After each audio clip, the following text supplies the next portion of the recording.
Welcome to yet another exciting episode of the Cash Flow Diary Podcast, the podcast that teaches you insider tips, tactics, and strategies for creating leverage streams of cash flow into your life. Learn from top performing entrepreneurs, business owners, investors, and thought leaders from across the globe as they share their secrets to success.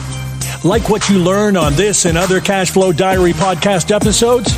Go to learninvestingnow.com and sign up to receive powerful tips and information that will help you succeed as an entrepreneur and investor. Now, here's your host, investor, entrepreneur, business owner, educator, speaker, author, and master facilitator of Robert Kiyosaki's cash flow game, Jay Massey. All right, ladies and gentlemen, welcome to another episode of the Cash Flow Diary Podcast. I'm your host, Jay Massey, and I'm glad that you are here today because, things are different today. You're still out there. You're wanting to build your cash flow, and you're wanting to build your business. And depending on where you are in that process, you've got some things to consider because, the world is different. How we do things are different. And today's guest would even say that how you are protected needs to change. There has to be a different strategy. There's different things to be concerned about as the marketplace changes and turns and possibly goes down through recession, depression, and then back up again. We need to be prepared for that. And that's exactly what we're going to be talking about today. Let me tell you why. Because as the world turns, what you and I must continually do is to make sure that the offensive and defensive strategies that we were using, they kind of still work. We have to check back in with the advisors who are there to help us guide us along the way. I have none other than Scott Royal Smith here with me today. We're talking about an attorney and investor, and that's important because he's looking at things from many different angles, because it's not just enough to say, ooh, do I have like my LLC today? Is that all I need? Well, there are a number of concerns. He's got specifically 4 of them, and we're going to learn a lot from them. Here's what it comes down to, though. You and I, we've got to pay attention, and I know you're going to have that temptation to put off action because you're like, I'll worry about that later. I promise you, this is one of those situations where an ounce of prevention is worth the pound of cure.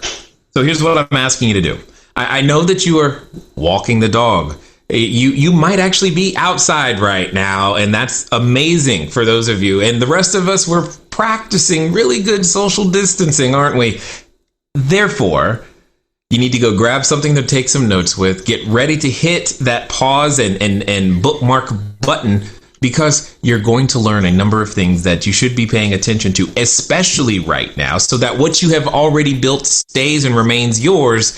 And most importantly, some of you're thinking like me, that in the future, not too distant future, opportunities are coming your way. And we're going to talk about how to be prepared for that as well. So right now, let's get ready to listen, love, and learn none other than Scott Royal Smith. Scott, how you doing? Hey, man, it's great to be here with you guys today. I've always believed in sharing everything I know with everybody and sharing all the information I could possibly get a hold of. And I'm privileged to be at a level of my life now where I get to access really high-level, high-net-worth people, high-level coaching. And then I get to come on podcasts like yours and then be able to share with people like what's the absolute best that I'm seeing from all over the country. Yeah, and I appreciate that, and I appreciate you taking the time, because I think in today's economy, if you will, there's some changes that need to happen. Now, before we go too far down, what I do want to do is I want to ask you the same question I tend to ask everybody else the first time that they're here. Now, you ready? Yeah. All right. I tend to look at today's entrepreneurs a lot like yesterday's superheroes. Batman, Robin, Wonder Woman, the Hulk, etc. You get the idea. Basically, as an entrepreneur, I can envision myself flying around town and using all of our superhero strength to, save customers one sale at a time, if you will. Also, though, like a superhero, an entrepreneur has a beginning. So if you think about, say, Spider-Man, there was a time where he was just a kid going to school, doing his thing, and then one day gets bit by a spider, discovers he's got a special ability, and now has to choose, do I use this for good or for evil? So my question to you is as follows. Despite all of the accomplishments and the things that you know, despite your ability to help people navigate all of these crazy waters, and having worked with and been on many different media outlets and podcasts and all the things that you have done and the things that people know you for today, my question is very simple. Who is Scott Royal Smith? Yeah, man. So I think really the heart of it all. I'm just a guy who likes solving really hard problems, and I like teaching other people about the really hard problems that I solved. And I think it's fun to take stuff that's really confusing and other people cause them a lot of trouble. And I got a pretty decent brain, and then I can connect with people in an empathetic way, because it actually takes both. It doesn't just take knowledge. It actually takes an empathetic connection to actually get people to be able to move in a positive direction. And then breaking down complex things into simple ways so that way people can see clarity on what they need to do next. And that gets my juices flowing, because it's really hard to do. I like it. Now, you have said something that I've talked to many different attorneys in many different situations. You're the first one to mention the words empathetic connection, which suggests to me that's not something you guys typically train on, or maybe they just didn't feel comfortable saying it. I don't really know. I'm curious to know where that comes from. Well, it's my own spiritual development, so the idea of saying what's important to in life, or what's important to what I do every day, is I put first and foremost is what's my own sense of awareness of my own being, right? And the biggest KPI that I focus on actually is how am I being, and how do I show up in the world, knowing that if I focus on that piece, everything else is going to flow easily off of it, right? So what that takes is actually high levels of awareness, constantly checking in. How am I feeling? What am I thinking? Where are my intentions right now with what it is I'm doing? And with that comes with when I show up and somebody else shows up, how am I showing up in this relationship with this other person? How am I connecting with what's true inside of them? And because in my experience, unless you actually have that kind of connection, it doesn't matter how smart you are. It doesn't matter how great your ideas are until you can connect with what's true inside of somebody else. Because what's true inside of them is true, and some part of that's true inside of you. And once those things line up, it doesn't really matter what you say. You're going to be able to become in alignment with them and be able to, create some community, some connection, and find a way to help each other. Like it, 100%, and definitely agree. Did not expect that from an attorney, however. So which leads me to ask more interesting questions. I've got to know, you could have done anything. We all have the ability to go in many different directions. How do you end up as an attorney to where what we've just discussed briefly becomes a priority? There's a path, there's a journey, there's a something there that's different that I'm interested to understand. Honestly, I think it's just a path of hard knocks, right? The deal is there's two types of people that I see, right? There's my mom used to always tell me, is that there's a type of people that when something happens, they say, why is this happening for me and not to me? Right? Takes a deep introspective look of what that is and how am I responsible for whatever the thing is that just happened, right? Own it as a part of you. Now, a lot of people think life happens to them, right? And when life happens to you, you don't actually have any responsibility for any of that, which means you don't actually have to reflect on how you are responsible for that thing. You think it's all happening outside, right? Those people don't grow. And so from a very early age, I was kind of positioned into this way of thinking of extreme ownership of what it is. How am I responsible for a thing? And sometimes it's really horrible stuff, right? But in a way, I was like, I accept responsibility for that. I accept that as a part of what's going on with me, and I would participate in that somehow, right? And to that extent, what that kind of breathes into a life of is just you're always pushing a way of development, and that doesn't just stop at a financial aspect. That kind of deep seated belief for me actually permeates every aspect of my life, sometimes to an annoying degree if you ask some of my friends. I have a feeling you and I annoy our friends in a very similar way. So, I'm sure. That's what I'm going to say right there. So what I like about this, though, is what one of the chief things that's always important to me is you said it, from the why is this happening to me perspective, that you said those people don't learn.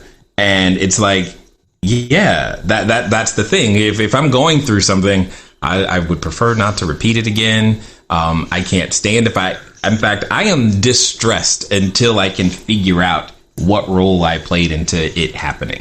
I'm literally under distress because it's like, I am out of control unless I can find the thing or things that contributed from my perspective, and so I can do something about those things.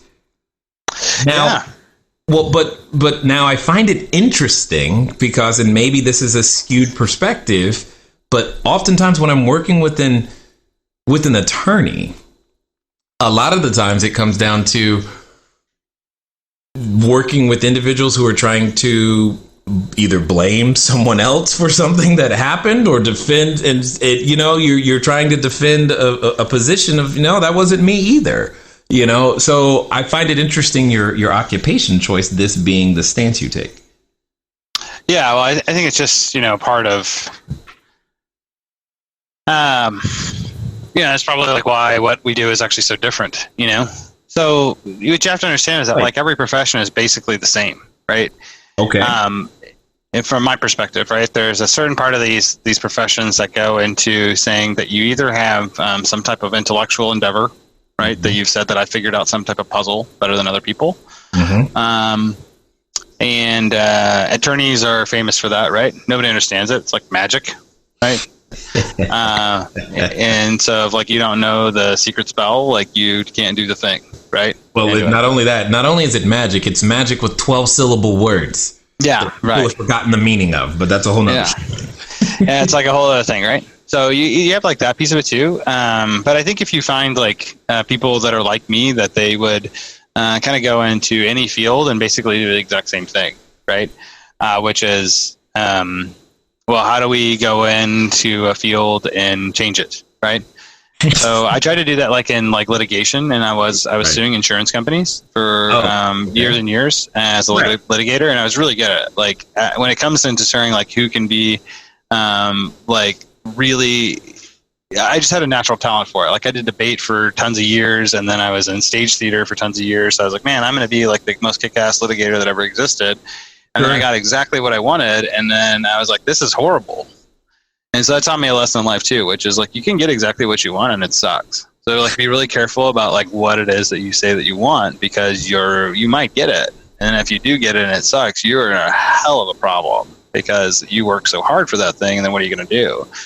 So what I did is I was investing in real estate at the same time, and I was actually making more money in real estate than I was being a litigator. And so I just left that and went to go do real estate, and then I ran into a bunch of problems about what do I do with my other investing besides real estate, but how do I do asset protection? How do I do my estate planning, my taxes?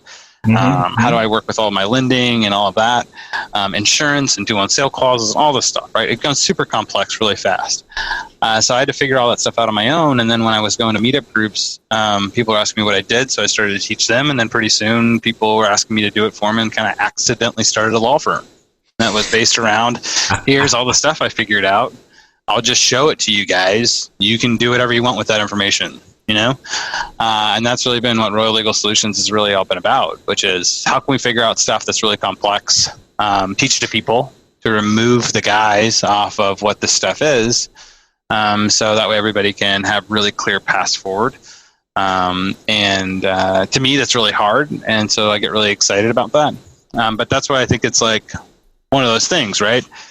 Most people suck at what they do, right? Like most, like 90% are people out there are all what they're able to do is to go into a job that somebody else taught them how to turn a crank. And they said, I can turn that crank really well. Leave me alone. I'm turning my crank perfectly fine. Right. And not to say that they suck, right? That's just what we expect. Like that's the threshold we've said is successful in our society. And what I believe is actually true success is actually being able to do two things, which is one is being able to take a deep introspective look about who you are, how you show up in the world, and how you impact other people, and really focusing on that. And then two, like what ways can you really truly help people that are like new, innovative ways, right? And so that like in the new coronavirus piece that we come into, I find it like exceptionally important. Again, we're back in the drawing boards. We lost 80% of our revenue inside of a week, right? From Royal Legal. So it's like everything is like boom. So we're back. Where are we at? Great. Well, what are the key values of the company? One, we're true to ourselves. We help other people. So it's like, great. Are we all together on this team? Some of the team members weren't. They're freaked out, got all this other stuff. Say, cool. All right. Well, looks like you're out. We're going to reconsolidate our team around the people that are really bought into this new vision. This new vision is looking at saying, how do we help people now? What are the problems people have now? It might be totally different than the stuff we did before. And that's okay. Yeah. Because we need to go around like what's happening now. That is not an attorney. I don't know what I am, but I'm not an attorney. If they're going to classify as attorney being that other thing that like sits in a back office with like glasses on and tries to scrawl stuff. So you can call me whatever you want, but I mean, I happen to have a law license, but I don't know if I'm an attorney. Yeah, no, and you know what? I resonate with that 100% because it is very similar, the tack that we take here when it comes to, building cash flow. It just so happens that we use real estate as the example. If Spoons could do it, and if that ends up happening, then we'll start talking about Spoons the day that they produce the same benefits as real estate does. And I appreciate this open-mindedness to understanding that, hey, part of the job as an entrepreneur is to respond to what the marketplace needs. And in your case, as you said, right now. So let's talk about that for a second. Let's pretend that someone either A, has their existing business that was operating. We'll call this BC, as in before Corona. And now we're after the effects are there here, and many of us are in various forms of trying to even understand what just happened to the business.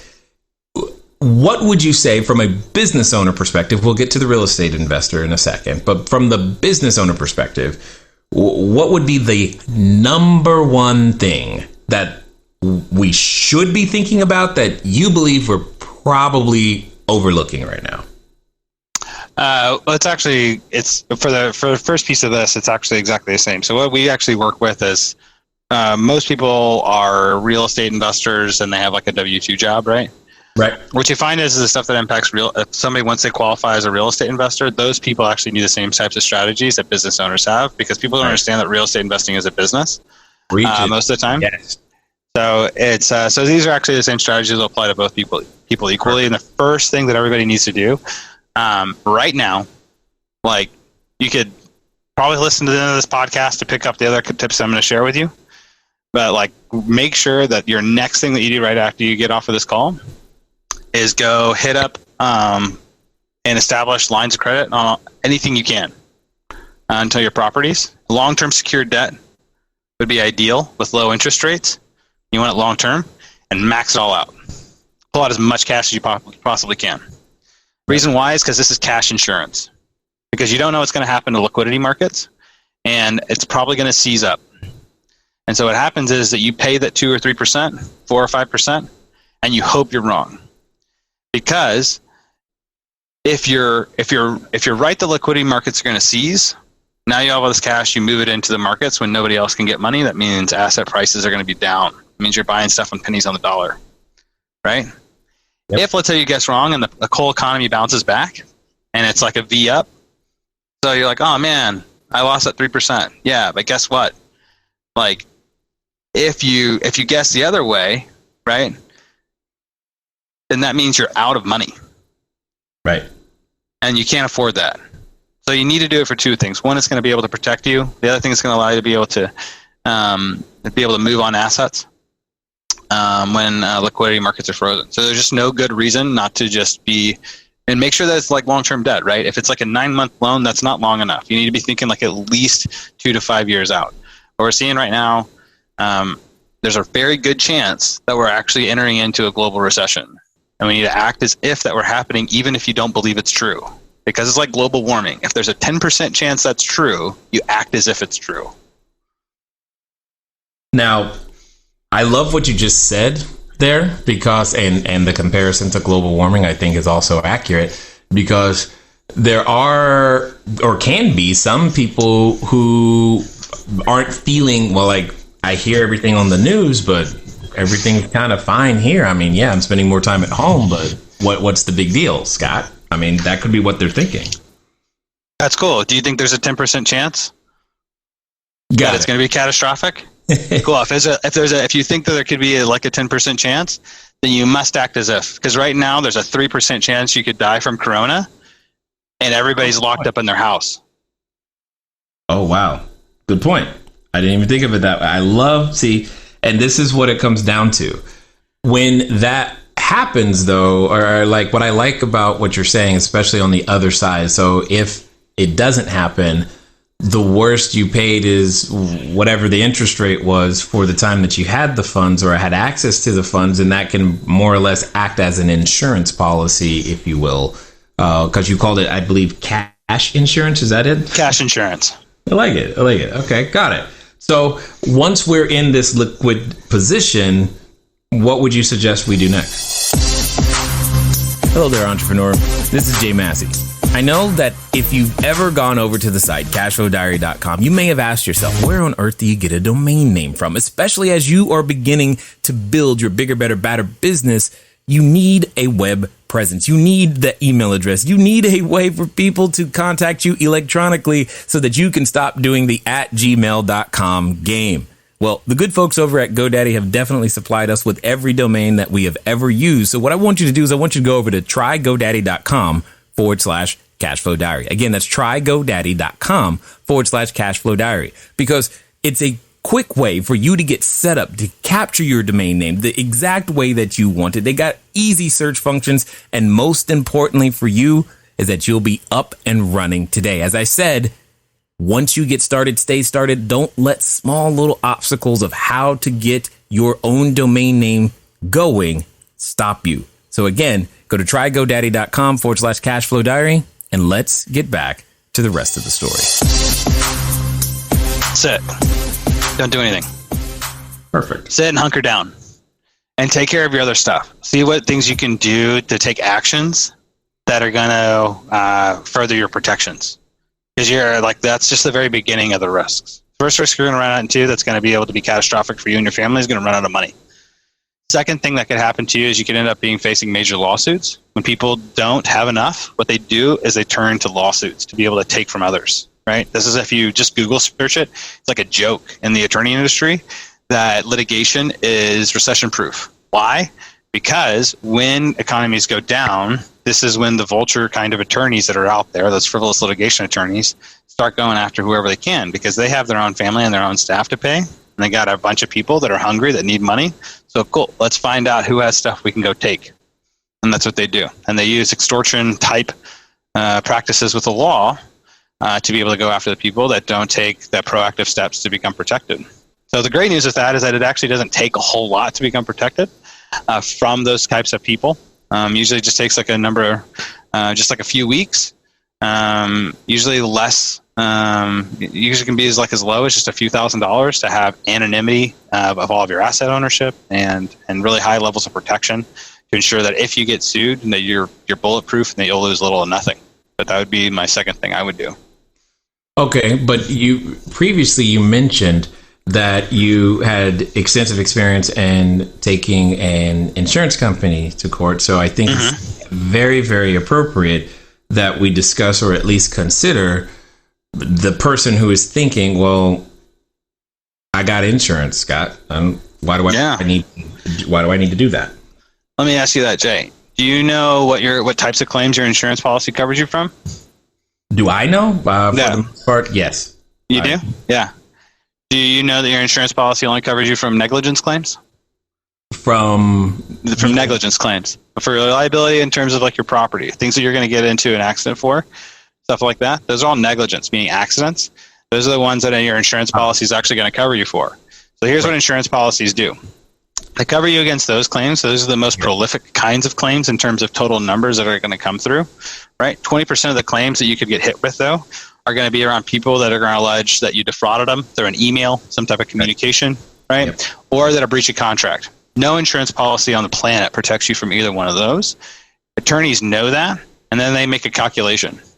So in this type of economic climate, what they're trying to do is that they're going to file frivolous claims against you with huge dollars amounts. They're going to intentionally file those claims as a fraud or a breach of contract issue, especially if you're a real estate investor.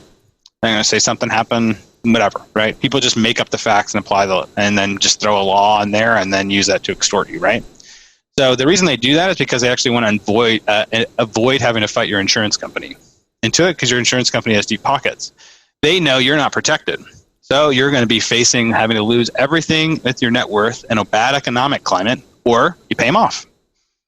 And that's the game.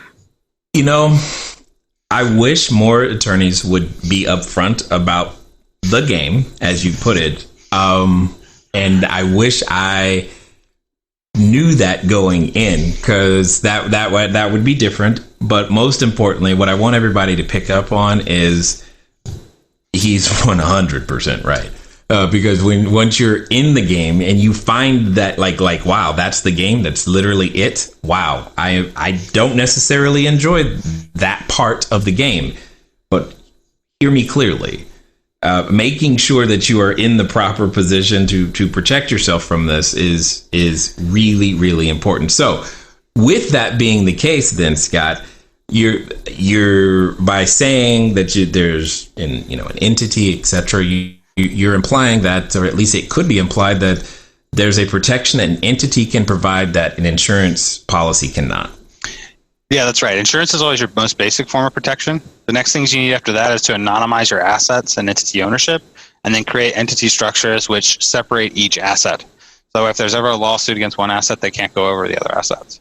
The way you do that most efficiently, we teach a lot about on the RoyalLegalSolutions.com website with the use of series LLCs and anonymity trusts, those kind of things. Because what you want is that people looking to sue you, it makes it that you look like you qualify for food stamps. If they do actually try to sue somebody that qualifies for food stamps, it's very unlikely that they ever even move forward with that lawsuit in the very beginning. They get nothing out of there. You remove the incentives by removing the cash. You attack the business of lawsuits, and then you don't have to care about the law or the facts because you're attacking the business angle of it.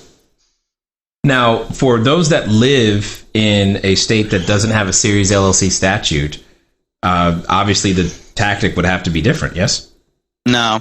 The issue is like when you use a Delaware LLC, and you can use that anywhere in the United States, you can do the same thing with a series LLC. So you'd establish that series LLC in Delaware, Texas, Nevada, or Wyoming, a state that has strong charging order protection laws, and then use that anywhere you want to. Now, if you actually combine that with the use of anonymity trusts and land trusts, you can avoid the due on sale clause, you can produce anonymity with the ownership of the assets, and you can avoid foreign entity registration costs in all of those different states, as well as operational costs. You can also operate everything through one bank account with one EIN number and one tax return if you structure it correctly, and have the whole thing taxed as a pass-through entity, so you don't even have to do an extra tax return at all. So if you do these things right, what you should have is a structure that essentially protects you with the maximum levels of protection, that you have to pay one cost to be able to get everything set up, but it runs for you for the rest of your life to protect you. That all your operations stay extremely streamlined through one set of accounting books and one bank account, and that you don't even have to file extra tax returns.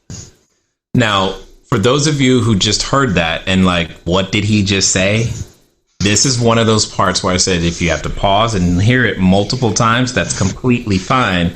And I hope you understand that after you go back and listen to it, you have no idea how much money he just saved you right there. I can tell you from firsthand experience that was a lot of money, year on year, actually, that he just saved you. If you can reverse engineer and talk about what are the things, what he just said and how to go out there and implement them. All right. So that's step 2. What's step 3? So step 3, what we're typically looking for is going to be like your estate planning piece of what you need to do for that, right? So make sure that your family is protected. A lot of people haven't done their estate planning. Right. This turns into be like a pretty big problem because if you don't do your estate planning, what happens is the government actually makes the decisions what happens to your assets when you die.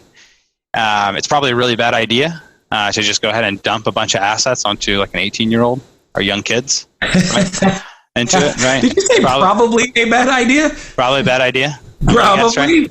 Yeah. Probably going to not be so great to do that, So it's important to be strategic about these things, right? When it comes into like who are my kids? What do they like? Who are my family? What do they like? And how do I make sure the stuff that I built actually goes to serve them because I love them and I want great things for them and to plan that out a little bit. It's actually really, we're doing these things where we can actually get them turned around like in same day for some people, right? Because right now, like we have capacity. I got staff. I'm paying staff, baby. Like, come on in. Let's go ahead and just get you taken care of. If you've been waiting on doing this and you're sitting at home, like this is the time to do it. But let me tell you another thing too that people don't know about is that if they haven't put together their estate planning for themselves or make sure that their parents do it, is that everything goes through a probate process, which means it has to go through the court system, which if you're investing in real estate and other assets, stocks, etc., it's locked up in a court process. Well, look at the volatility of what's happening right now. Do you think it's a smart idea to have things locked up in a court process? Right.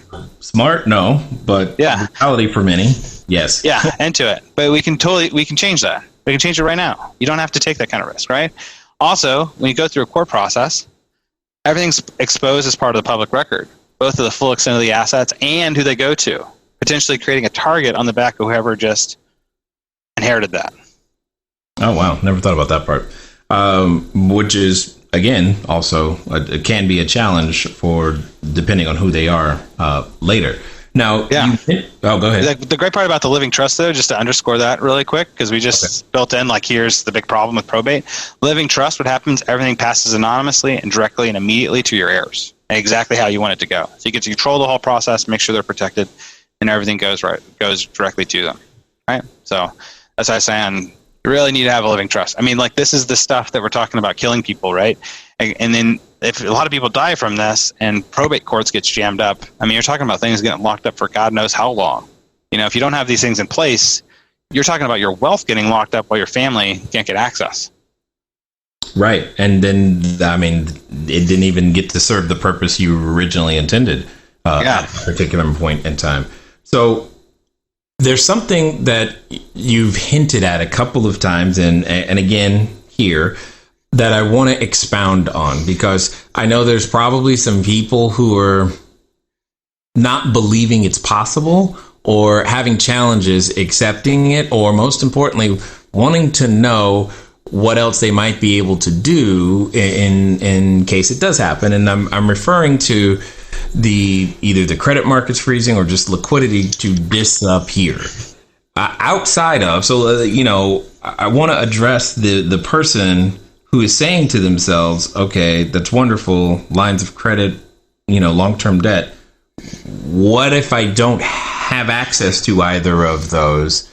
Do I just, hope? Does a person have a retirement account? Got it. Yeah, because did you know that you can actually pull all the money out of your retirement account without paying penalties if you do it right?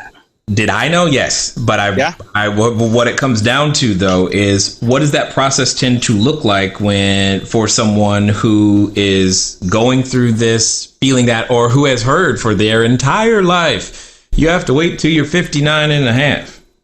No. So what you do is you take your retirement accounts, whatever they are, and then you establish what's called a self-directed or solo 401k. Mm-hmm. And so now you have a solo 401k that is your own 401k. A lot of people don't know that. You can actually just create your own 401k. What you do is you actually take all your other retirement accounts from all your employers, all those lingering retirement accounts, and then you roll them over into your own retirement account. Yes. Right? Totally legal to do. You can contribute up to $56,000 a year into these retirement accounts, but right now, who's contributing to retirement accounts? Nobody, right? So the point is to say, how do you get access to the retirement account? You roll it all over into the solo 401k, And then and once it's inside of the solo 401k, you can actually loan yourself back up to half of the value of that account. So now you get to tap into that, right? And without penalty for doing that, right? Now, here's the part that's a general strategy, right? If you go on anybody that's, hawking solo 401ks, online, solo401k me immediately.com or whatever, right? They're going to tell you that's going to be like a popular strategy. Something that we're doing that's really different is that we're actually building a network among our clients to have the proper legal structures to remove the risk by people doing mutual loans to each other in equal amounts and on equal terms. So what that actually means is that you can actually access all of the money in your retirement account, and you don't have to care whether that other person repays you or not, because if they don't repay to you, what do you have? Well, you have a mutual note on the same terms. So they would offset. Because the remedy for these people not paying you is what? It's a lawsuit. How do you defeat the lawsuit? Well, they owe me an equal amount.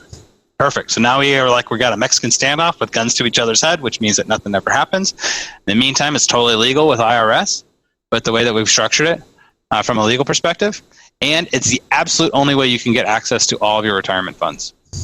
Now, does that assist or work around any sort of the prohibited transaction situation? Or no?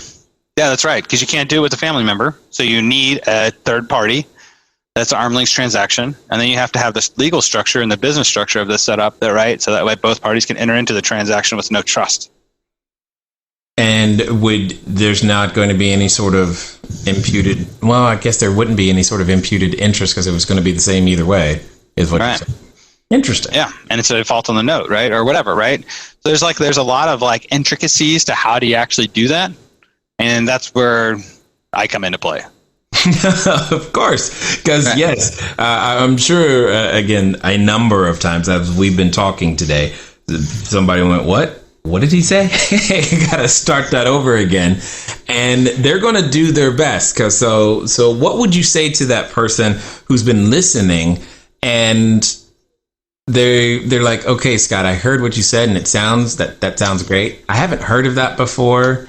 I need to go check with my accountant, psychic. They're not going to know. Lawyer, what have you. No, nobody else is going to know. What's that? This is a top 1/10 of 1% podcast of the kinds of stuff that I'm dropping on everybody right now. There is nobody else in your life right now that is going to be talking to you about this stuff in this way, unless you are at my level or above of what it is, and maybe they're talking to you about it. I'm talking about the levels of networks of the guys where I'm talking to right here. I'm talking to the guys that are the 10, 50, $100 million net worth guys. I'm talking about top level CPAs and business strategists. I was a part of it because that's my network. Not because I'm at that level. I'm not worth $50 million, but those are the type of dudes that are part of the people that I hang out with because they're like, oh man, Scott, you're a cool entrepreneur. I like hanging out with you. Let's go do some fun stuff. And then I get to hang out with inside of their masterminds. If you can find anybody else that's talking about these types of strategies I just dropped on this podcast, please let me know. I can't find anybody. I'm having to figure out all this stuff on my own, man. And then try to talk to people to be able to try to help them with it because I can't find anybody else that's figuring out this stuff. Everybody that I see doing stuff out here in the world right now is acting as if nothing's changed and it's all going to be fine. And they're talking about the same crap that ain't going to do nothing for nobody into it. And I'm saying, listen, we got to think differently about this stuff. Let's act as if this stuff is going to be bad because if it does, if I'm wrong, awesome. You haven't done anything bad. All you've done is shoring up the things in your life. You've just done the stuff you've always known you should have done. Right? Right. That's it. Yes. Right? Yes. And we just did it in a way that's smarter. And we're using the fear to inspire action to do the things we would have done anyway. So none of this stuff actually costs you anything. It's all about just tightening up. What's your operation? How are you showing up in the world? And what are ways that you can increase levels of security? And its incremental benefits are the ones that are the things that are going to make people survive here. It's not like there's no home run, one thing, because you don't know all the different things that could happen, right? And so that's why I want to connect with everybody and be like, listen, tell me about the challenges that you're facing. Email me at scott@royallegalsolutions.com. Tell me about the challenges that you're facing. If it's not these 4 things, these are the 4 things when I've talked to about 300 people in the last week they've come through and said, like, these are the 4 things that they said, like, these would be the biggest things that would move people's lives. If you can figure out these issues, it's around liquidity, what's going to happen with my asset protection from lawsuits, what's going to happen with my estate planning, and how do I make sure that I have that locked up in case something happens to me? And then how do I take advantage of an upswing while protecting myself from a downswing, right? I mean, those are hard questions. Mm-hmm. So, but if anybody has other things that you're like, hey, listen, you got other things that aren't here, hit me up. Let me know. I'll solve them for you. And I'll come back on a podcast and I'll tell you about them. So for those that have listened this far and want to do exactly that or find out more about what you guys got going on, it's going to be the best way for them to catch up with you. Yeah, you can check out the royallegalsolutions.com website. That's going to have all of our core content around these pieces. We're updating it right now. I mean, guys, the information here is changing so fast. I'm talking about like from week to week, right? So bear with me on the website. But yeah, so the website is going to be great. It's going to have a lot of that good stuff in there. But on the website, we have a chat bot. That's actually manned by my staff. Just go to the website, hit up the chat bot. It's not even a bot. It's like an actual person that mans it, you know? That we have it like with the team or whatever. Yeah. But it's like they hit that chat. That's the best way to just go ahead and start that conversation. Ask whatever questions or whatever concerns, whatever you got going on. Like whatever it could be, man. We are trying to get all of the problems out of your head onto us so we can solve them. Because when we solve your problems, that's how we increase our revenues to be able to make sure that we stay in business. So we need your help by sharing your problems with us. Totally understood. So as we wind down, I've got a final question for you because I'm curious to hear your answer.